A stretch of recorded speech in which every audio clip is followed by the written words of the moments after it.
За Play Store App Store руу ороод EQS гэдэг ихлээд аппликейшнийг татна.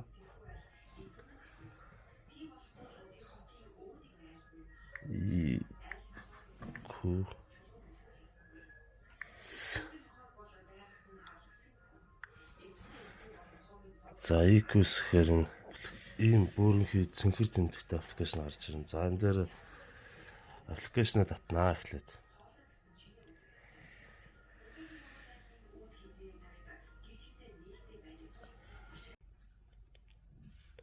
За EQS аппликейшнээ татаад Sign Up гэж оруулаад за ингэж мэйл хаягаа бичнэ, нууц код шинээр зохиож бичнэ.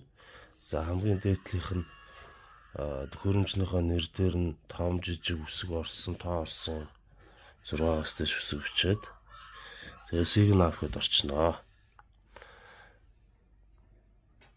За орсон одоо ингээд нэр нь код нь ингээд орсон, кодыг хадгалчих. Ингээд логин гэд орчих. За логин гэд орсон. За бүх мэдээллүүдийг зөвшөөрөх үү гэд орчин. За төхөөрөмж нэмэх гэдэг дээр нь Smart Lock гэдэг энэ дээр хоёр дахь дээр дарна. За тэгээд энэ саарл хаалганы цоочтон дээр нь дарна. За би ашиглаж явах зөвшөөрлөө өгнө аппликейшн.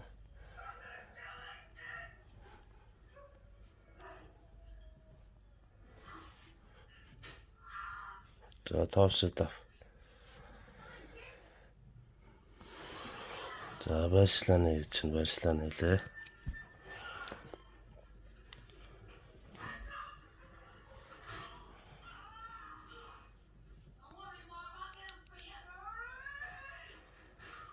За Wi-Fi одоо.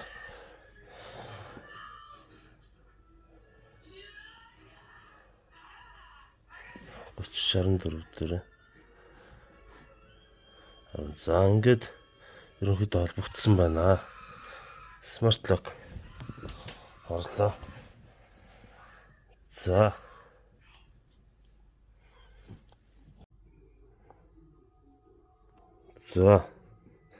За аппликейшнуудаа асаасны дараа утсаа асаагаад Odd Jogt гэдэг. За админ хуруугаа ичнэ. За 3 дээр нь систем гэж байгаа. Систем рүү орлоо.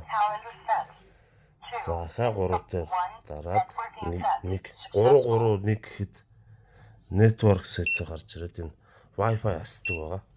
Энэ QR код дотор талтай асна гэсэн үг. За одоо төхөөрөмжнөөс Smart Lock руу орлоо. За энэ цагаан цоочны зурагтай руу орлоо. За QR код уншуулах.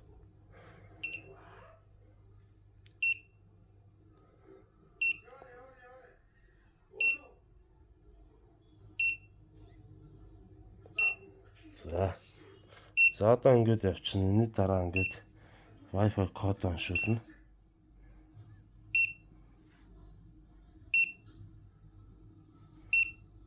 Wi-Fi кодныхоо нууц кодыг оруулна гэсэн үг. Одоо ингээнд бол өөрийн утас Wi-Fi-тай холбогдсон байх ёстой.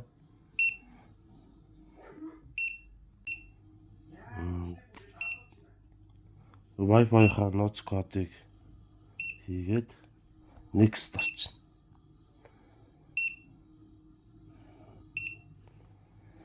За одоо ингээд цоож утас 2 маань ингээд холбогдож байна. 169 секунд гэж.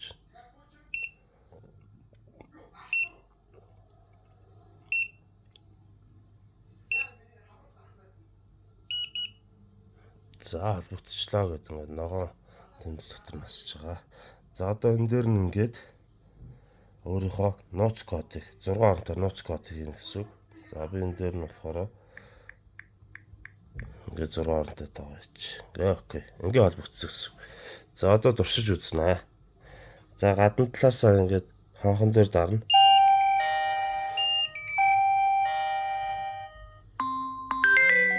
За ингээд утсан дээр энэ дуудлага ирдэг байгаа. Шууд салгах бол ингээд зургийг аваад ингээд явуулчихна. За онгойлгох бол энэ дээрээ түлхүүр дээрээ дараад